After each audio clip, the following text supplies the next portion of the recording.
अर्जुन के एक अहम सवाल से होता है। इस श्लोक में अर्जुन श्री कृष्ण को अलग अलग नाम से संबोधित करते हैं। अर्जुन बोलते हैं कि हे महाबाहो, हे ऋषिकेश, हे केशिनी शूदन, मैं संन्यास और त्याग का तत्व अलग अलग जानना चाहता हूँ। एक आम व्यक्ति की सोच में संन्यास और त्याग का अर्थ एक जैसा ही होता है, क्योंकि उन्हें इनके बारे में पूर्ण ज्ञान नहीं होता है। लेकिन यहाँ अर्जुन संन्यास और त्याग के बारे में अच्छे से जान लेना चाहते हैं कि आखिर इन दोनों का क्या उद्देश्य है और इनमें क्या अंतर है। पिछले श्लोक में अर्जुन ने संन्यास और त्याग के संदर्भ में श्री कृष्ण से प्रश्न किया, जिसका उत्तर देते हुए श्री कृष्ण कहते हैं कि कुछ ज्ञानी जन सभी सकाम कर्मों के त्याग को संन्यास कहते हैं। सकाम कर्म जो कर्म फल की इच्छा से प्रेरित होते हैं और भौतिक इच्छा पर आधारित होते हैं। दूसरी तरफ कुछ विचारशील जन सभी प्रकार के कर्म फलों के त्याग को त्याग कहते हैं। वैसे भगवत गीता में स्वयं भगवान कृष्ण द्वारा भी बताया जा चुका है कि व्यक्ति को निष्काम कर्म करना चाहिए, यानी बिना कर्म फल से आसक्ति बनाए कर्म करना उचित है। श्री कृष्ण अर्जुन को बताते हैं कि कुछ विद्वान लोग सभी सकाम कर्मों को दोषपूर्ण बताते हैं और उनके अनुसार इन कर्मों का त्याग कर देना चाहिए, जबकि कई विद्वान कहते हैं कि यज्ञ, दान और तप आदि कर्मों का त्याग नहीं करना चाहिए।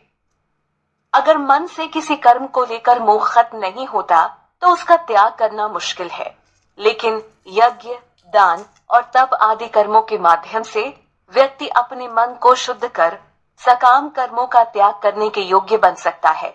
ये पुण्य कर्म होते हैं, लेकिन ये तीनों किसी प्रामाणिक भक्त की मदद से करने चाहिए ताकि जीव अध्यात्म के स्तर पर ऊंचा उठ सके।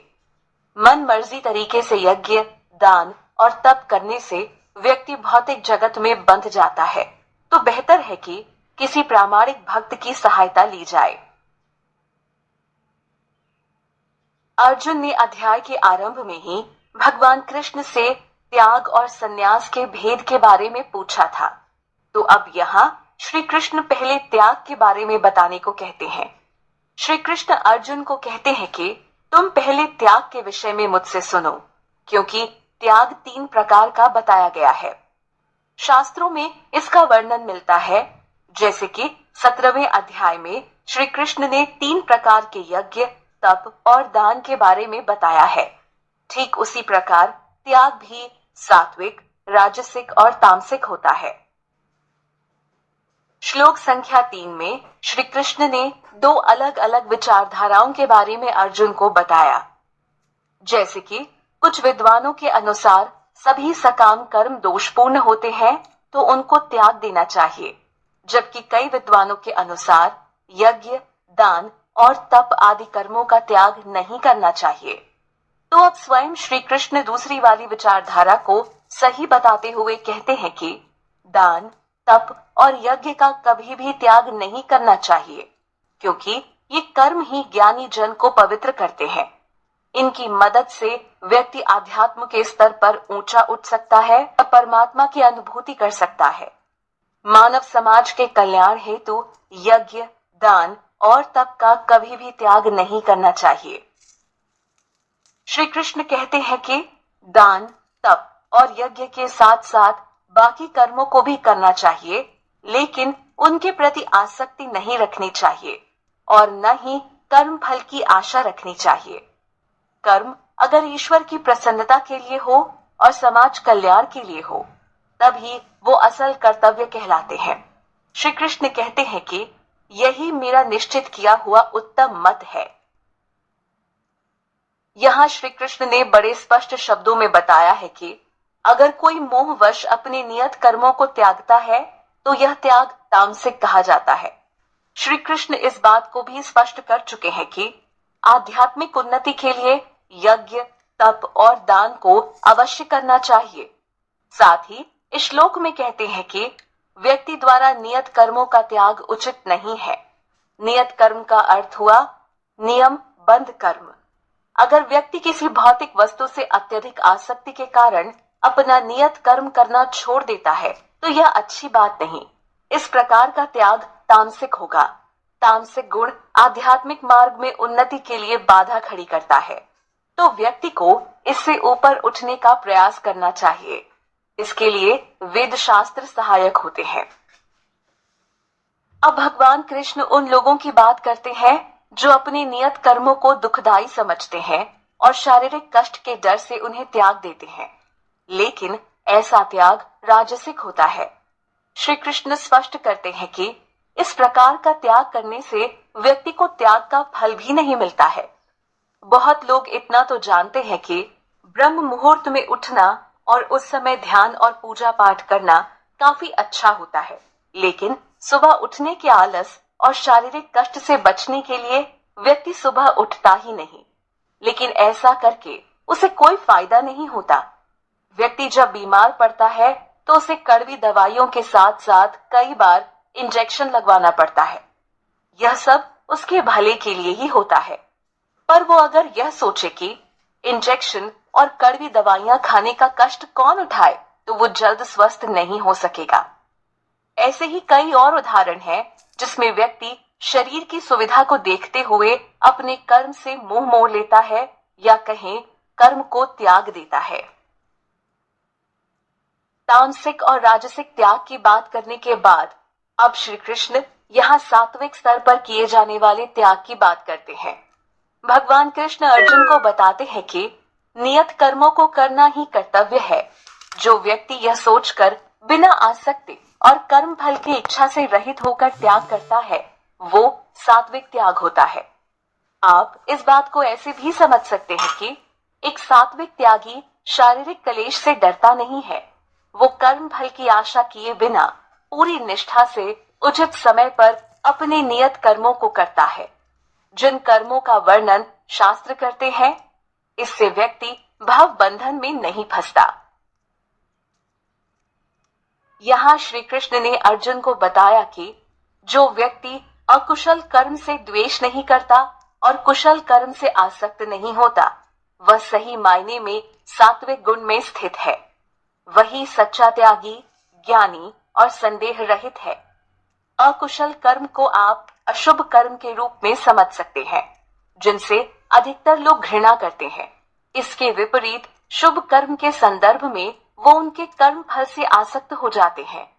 लेकिन जो सात्विक गुण में स्थित होकर आध्यात्म के स्तर पर आगे बढ़ने के प्रयास में है, या कहें श्री कृष्ण की सेवा में खुद को लगा चुके हैं, ऐसे लोग किसी भी दूसरे व्यक्ति से घृणा नहीं करते और न ही अपने शरीर को कष्ट देने वाली किसी बात से।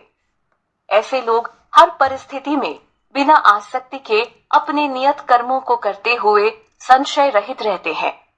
इन्हें ही बुद्धिमान समझना चाहिए। अध्याय के आरंभ में अर्जुन ने श्री कृष्ण से संन्यास और त्याग के बारे में पूछा था, जिसके जवाब में भगवान कृष्ण ने बताया कि कुछ ज्ञानी जन सभी कर्मों को दोषपूर्ण बताते हुए उन्हें त्यागने को संन्यास कहते हैं, जबकि कुछ ज्ञानी जन सभी प्रकार के कर्मों के फलों के त्याग को त्याग कहते हैं। इन दोनों विचारधाराओं में से स्वयं श्री कृष्ण ने दूसरी वाली विचारधारा को सही बताया है। इस श्लोक में श्री कृष्ण इसका कारण बताते हैं कि किसी भी देहधारी के लिए पूर्ण रूप से कर्मों का त्याग करना संभव ही नहीं है। इसलिए जो कर्म फल का त्यागी है, वास्तव में वही त्यागी है। श्री कृष्ण के वाक्यों से पहली वाली विचारधारा का खंडन होता है, जिसके अनुसार जीव को सभी कर्मों को त्याग देना चाहिए, जो वास्तव में संभव नहीं है। अध्याय 3 कर्म योग में भी श्री कृष्ण अर्जुन को बता चुके हैं कि व्यक्ति किसी भी क्षण बिना कर्म किए नहीं रह सकता, क्योंकि यही आत्मा का स्वभाव होता है। पिछले श्लोक में श्री कृष्ण ने बड़े स्पष्ट शब्दों में कहा कि देहधारी के लिए पूर्ण रूप से कर्मों का त्याग करना संभव ही नहीं है, तो बेहतर है कर्म फल का त्याग किया जाए। इसी में समझदारी है। लेकिन कलयुग की तस्वीर को देखा जाए तो लगभग हर व्यक्ति कर्म को आरंभ करने से पहले ही उससे मिलने वाले फल के बारे में सोच लेता है।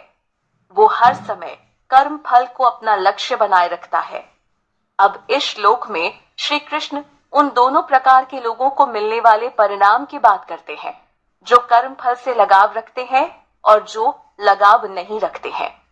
भगवान बताते हैं कि जो कर्म फल से आसक्ति रखते हैं, मतलब जो कर्म फल का त्याग नहीं करते हैं, उन्हें मरने के बाद इष्ट, अनिष्ट या फिर मिश्रित ये 3 प्रकार के कर्म फल मिलते हैं।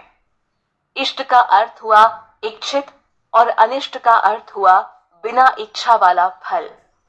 श्री कृष्ण आगे बताते हैं कि इसके विपरीत जो अपने कर्म फल का त्याग कर चुके होते हैं, उनके साथ ऐसा नहीं होता है।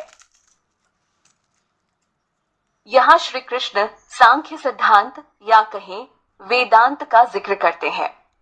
भगवान कृष्ण अर्जुन को बताते हैं कि सभी कर्मों को सिद्ध करने हेतु सांख्य सिद्धांत में 5 महत्वपूर्ण बातें कही गई हैं, जिन्हें जानकर व्यक्ति अपने सभी कर्मों को सफल बना सकता है।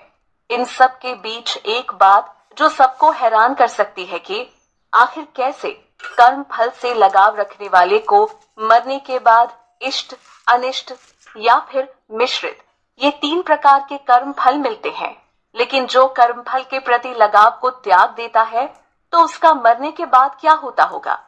वो भला कैसे सुख दुख के परिणाम से बच पाता है?